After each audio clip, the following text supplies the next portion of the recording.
lots of energy tokens, we have lots of cats, and we have 2 players in the feature match area who are about to get underway. We are going to be hopping on down over. We do know what 1 player is going to be playing, and that is going to be our friend of the stream and our equipment extraordinaire, Kyle Mendoza, over on the left, whereas Michael Wu, he's not playing Izzet Phoenix. That was just the default deck name that was there. I don't actually know what Michael's going to be playing because we just had the players meeting. Judges just talked to all the players and collected the deck list, and I'm sure that we'll figure it out as soon as we get a couple of rounds in here. But I'm seeing some some teamer stuff. I saw a Corey Steelcutter in there. I'm assuming that this is just Prowess. All right, I'm going to stick that up there just for now, and I'll let Garrett give you $1 of store credit if you're right. Oh, nice. So this is kind of 2 very similar decks, and I'm assuming the Wizards deck is going to be a very fast, aggressive style deck as well. Versus the Prowess deck, or is this more of like a control style Wizards deck? There's so many ways you can take the Wizards deck now. Now that you have new tools from Final Fantasy like VV, you can be quite more aggressive. But at the same time, you could also be a very control-y package with stuff like Tamiyo and Flame of Anor. There's the Tamiyo. Speaking of, Tamiyo does hit the battlefield, so that's going to be our clue and token generating menace here. Tamiyo, Inquisitive Student. This has just kind of gotten the nod in a lot of decks because not only does it give you eventual card advantage, a potential win condition, but it gives you a bunch of game pieces. Yeah, it's a really impactful turn 1 play here. Synergies with stuff like Flame of Anor. Just being able to have this 1-drop that just slowly accrues advantage and is hard to interact with. In a lot of matchups, just the flip Tamiyo itself can just win you the game. And how impactful is the Flame of Anor as a card overall? I know we've seen it kind of come and go in Modern for a long time, but how well positioned is that card so much that people are running creature-type wizard like Thunder Trap Trainer just to enable it? Well, thanks to the rise of Corey Steelcutter decks, right? All of a sudden, Flame of Anor, you've got many more attractive targets, right? When Flame of Anor is only like a quick study or divination, you're only drawing 2. Not great, but when you can get the draw 2 and destroy a Corey, or draw 2 and kill a, let's say, Kavu out of domain, really easy to get ahead in cards. We see the common play line of attack you for 0 as Tamiyo creates a clue token off of that, just to land and go from the side of Kyle. And passing on back to Michael. Michael did wind up casting a little bit of a preordain, getting a couple of cards on the bottom of the library before just blind drawing 1. Quick little mountain comes on into play, and a lot of people do say that the Prowess deck, as an aggressive deck, it has very fast games. It can kill kind of out of nowhere, but this deck does have a lot of decisions you have to make. It does. It's really interesting that Michael went for a turn 2 DRC.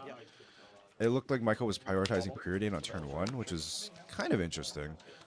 I wasn't sure. It didn't seem like he had a 1-drop in his hand, so really interesting sequencing here. Yeah, we saw Monastery Swift Spear and Dragon's Rage Chandler hitting the battlefield. Then a Mishra's Bauble comes on down. That's going to trigger Prowess. That's going to trigger the Surveil as well off of that Dragon's Rage Channeler. Looks like we did wind up keeping that one. No, I think that's the second Preordain that wound up hitting the graveyard there. And just swinging on in towards Kyle, who's going to crack a fetch afterwards, going down to 15 total. I wonder how much Michael is playing around like the actual card counterspell, because this would be an ideal turn for jamming a Corey if he had one. Because you have Corey Steelcutter, you play the Bauble, you get your Monk token. You start accruing the value immediately, but really awkward to play anything into 2 open blue mana. Quick little Bauble trigger there from Michael as they're going to draw together. It looked like that Kyle revealed a land. Unfortunately, our camera did not like the fact that they were both drawing at the same time, so I'm going to get that one active and deactive just for a second. There we go. So land played off of the top there for Kyle. Now, what is this Wizards deck going to do? It's got 2 pretty aggressive pieces on the opposing side of the battlefield. We're 1 card away from Delirium, so that Dragon's Rage Chandler is going to be flying soon. It looks like Kyle not even going to be attacking with the Tamiyo. Oh, this is interesting. So I wonder if this is something like, okay, I'm going to try to hold Tamiyo back, make you commit a couple resources into a Monastery Swift Spear, and then I'll use a removal spell. We'll have to see here. It looks like we are paying 1. We get a Slick Shot Show Off. That is that's a wizard. I do see a snare in Kyle's hand. Yeah. So Spell Snare, pretty much a format staple at this point with how many cards have 2 converted mana costs. I mean, there's a Slick Shot Show Off, the Corey Steel Cutter, and just so many cards in the Boros Energy deck as well. Yeah. This will be interesting whether or not Michael chooses to attack with the Swift Spear. It's quite basically a free attack, but can force Kyle into an awkward situation where like maybe he doesn't want to block with the Tamiyo. I believe Michael now has Delirium, right? He's got creature, artifact, sorcery, land. Yeah, I think there's 2 preordains, a bauble, a land, and that Slick Shot Show Off. But instead, we're just going to get another Swift Spear coming on in. Dragon Dredge Channeler gets bumped up to a 3/3 that must attack, so there's going to be 4 damage coming across. Tamiyo's going to eat 1 of that. And we should have Kyle going down to 14 at the end, going down to 11 at the end of the day, taking 4. And going back down to 10 after that fetch too. Does Kyle have any sort of end of turn play, you think, here with just the 2 mana? Not really. This would be like the... I think this is like decent sequencing for Michael here where it's like, okay, this is a turn where you might have a Flame of Anor or something. I'm going to play something that makes you tap a little awkwardly pre-combat. And so Kyle having only 2 mana left over, not a lot to do. I mean, thanks to Surveillance in the format, obviously you always have something to do now. Kyle can kind of fix the top of his deck. Well, second Spell Snare is not exactly what he was looking for, so that one hits the bin. Yeah, Michael's low on resources at this point, so not really a need for it. You're just looking to answer the board at this point. And if we're getting the read on something like a Flame of Anor from Kyle, he probably doesn't care too much if a Corey Steel Cutter hits the battlefield. All right, so this time Tamiyo's getting a little bit frisky, gets a second clue token here, and we're going to get 3 mana, and there it is, the Flame.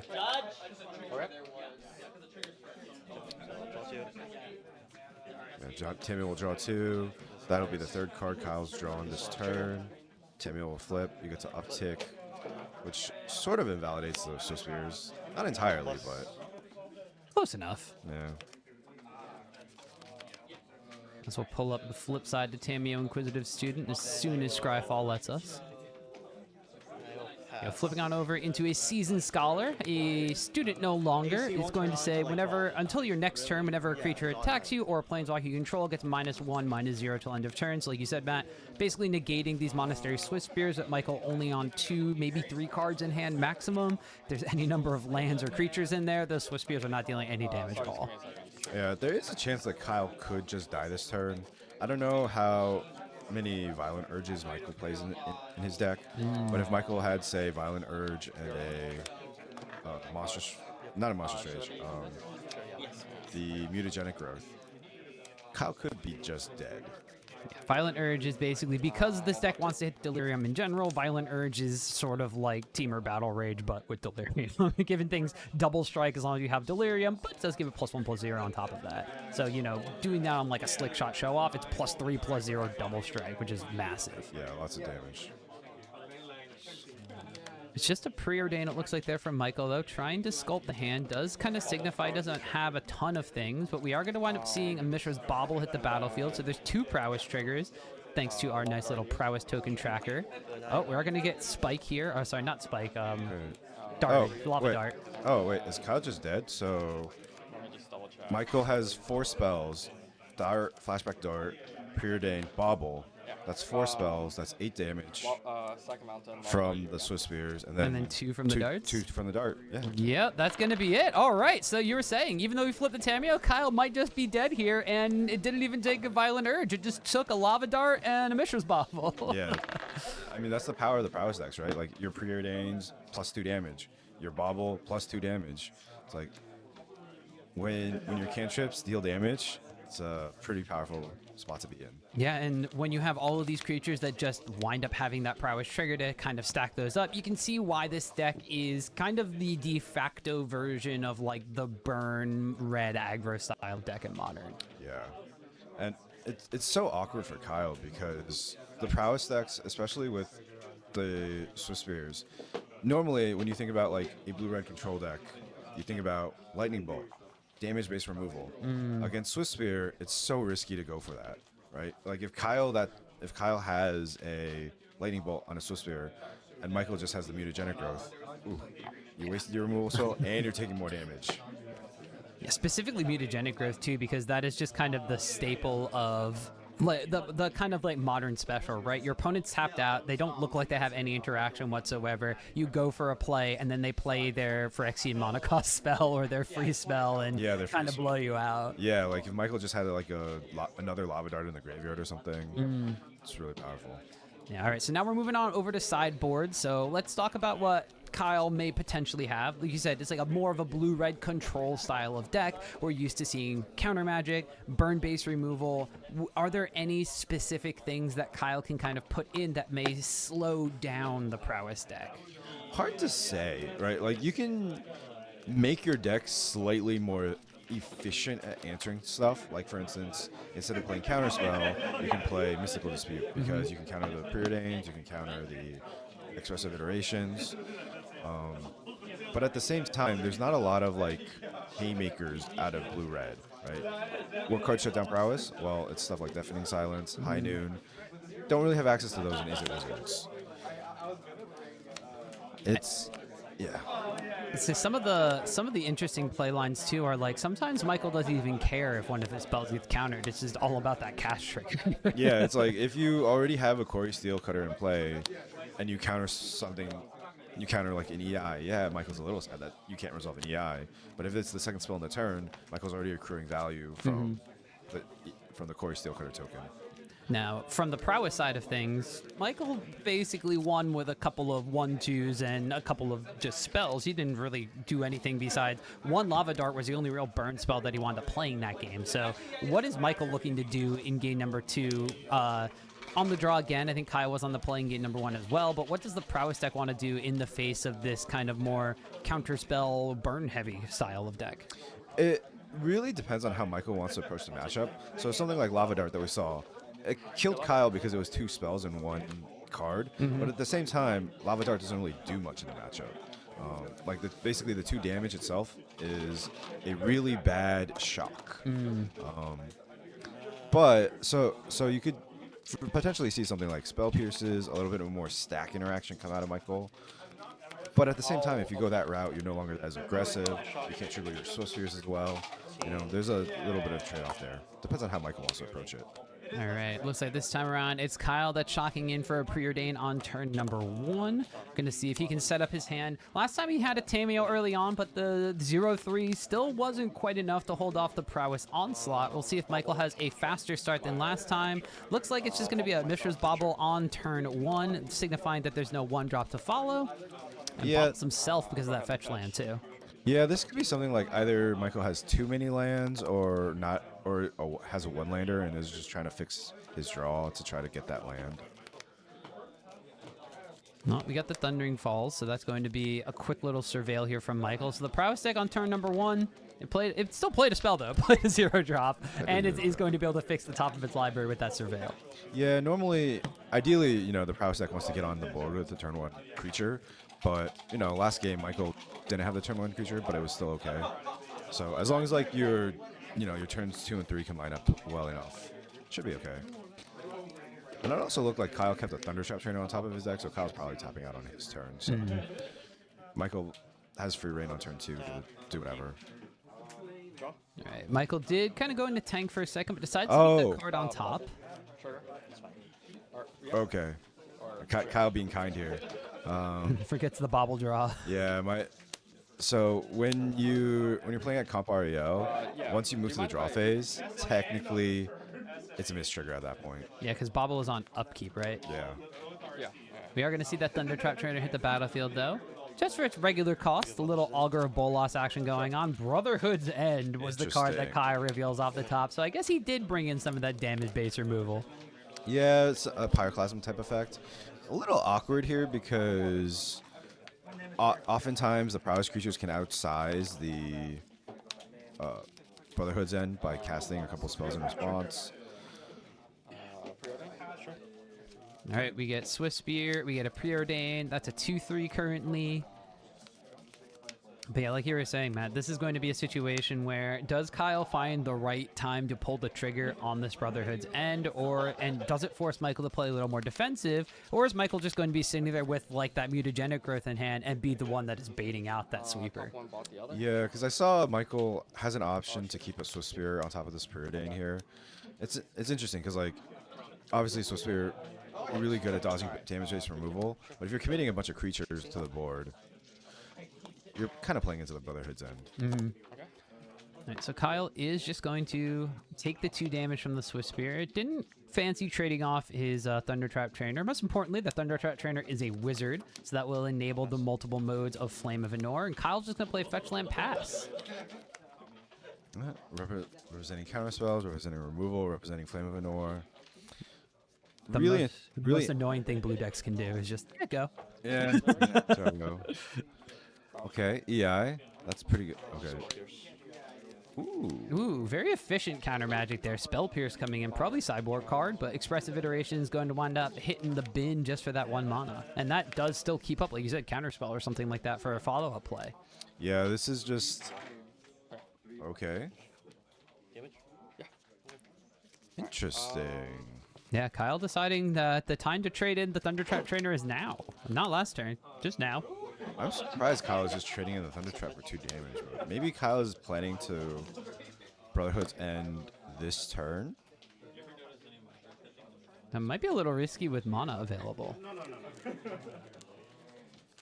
mean, even if it's not like a singleton pump spell, even just a Spell Pierce at this point is a blowout because Kyle will only be at 4 lands.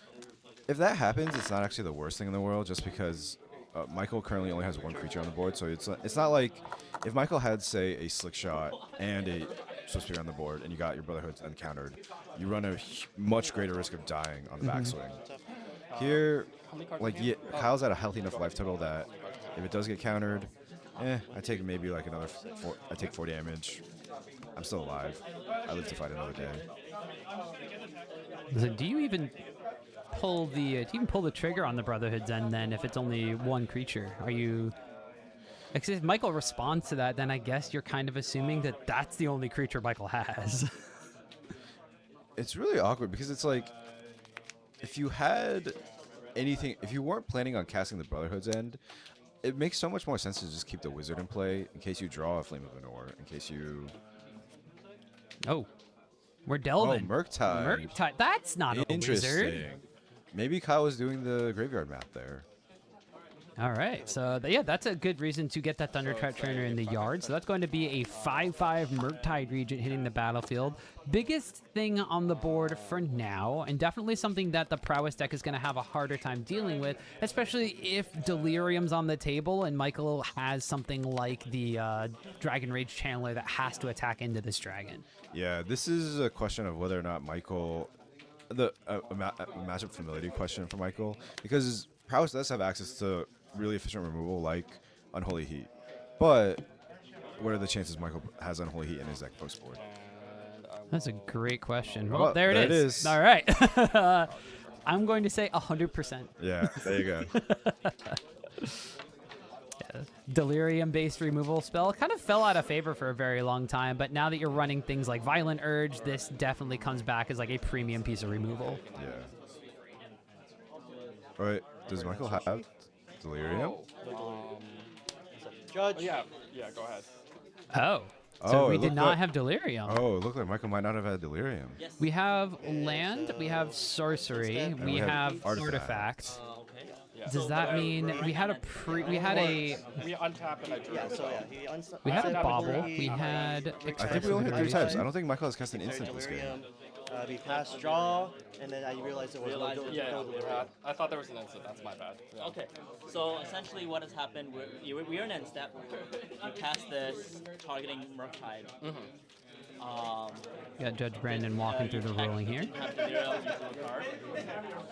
Yeah, so we passed upkeep, untap upkeep through, and then we realized there was And where was this, let's see my report. He ends up fetch shocked to cast Yeah. this. I see.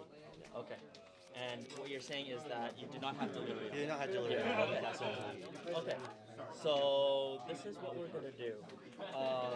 You cast it on Holy Heat. That is all legal play. You target a Murktide region. The issue is that it shouldn't be in the graveyard. It should be in play. Yes. Because you do not have to do it. Okay. So this is what we're gonna do. We're just gonna move Murktide Regent back to where it's supposed to be. Sure. Because it was dealt 2 damage. Doesn't go to the graveyard. Then this goes to the graveyard. And then we'll continue your turn as well. Yeah. All right. Judge Brandon very clearly explaining that all we're doing is kind of rewinding back to the point where the Murktide Regent was targeted. It takes 2 damage, and that's basically all that wound up happening. The Unholy Heat did not have Delirium, so it does not die. And then he scoots the cards back around the table like a kid playing with a bunch of Matchbox cards. Yeah. I will say one small thing from Michael's side. Yeah, I was like, I don't think there's Joe. Yeah. There's a little bit of a sequencing That's issue there where I think Michael was too eager to try to be mana efficient. You see a threat, you want to kill it immediately. I think even if Unholy Heat had Delirium, what you want to do, especially with a Prowess deck, is to wait until your turn, play out your other Prowess creatures, and then just kill the Murktide. That way, you're still efficient with damage in that sense. Yeah, Right, because 'cause- you wind up getting a Prowess trigger from your Monastery Swiftspear, and it's not like you're going to miss out on getting rid of that Murktide Regent. I guess maybe the one thing you could be worried about is like Force of Negation. Yeah, but in those situations, it's like you're not in the worst position because obviously a 2-for-1, and also you're in this position where you know Kyle has Brotherhood's End, so it's hard for you to commit too much mana. I'll fetch. Sure. All right, so it looks like that Michael is just going to wind up playing out a second Monastery Swiftspear. Expressive Iteration reveals an Unholy Heat off of the top. So chances are this Unholy Heat is now actually going to remove the Murktide Regent, since that is going to wind up being the Delirium version of the Unholy Heat. Yeah, it's very interesting there because you're in this position where, because Michael now has to spend 4 mana on his turn, you're playing kind of into the Brotherhood's End. Swing in. Not ideal here. We're getting a swing for 6 altogether, so Kyle's going to wind up going on down to 9 off of that. Draw. Oh, sorry, it's only for 5 because one of those Monastery Swiftspears was not there prior to the Expressive Iteration. Yeah. So there's the Brotherhood's End. We knew that one was there. And goodbye, Monastery Swiftspear. So we're going to have Brotherhood's End basically clearing the board. However, Kyle does not have a follow-up land drop. And I was going to say, Michael might just be able to untap with a Slick Shot Show-Off and start dealing some massive damage here. All right. Looks like 6 total here. Lightning Bolt plus. Do we have one more? Cast Final Merge. Oh. That's going to be it. Michael, they have missed out on the Unholy Heat having Delirium, but he did not miss out on having Lethal after the Brotherhood's End. So Slick Shot Show-Off ends the game very quickly there, as Michael Wu is going to advance to 1-0 here at our RCQ.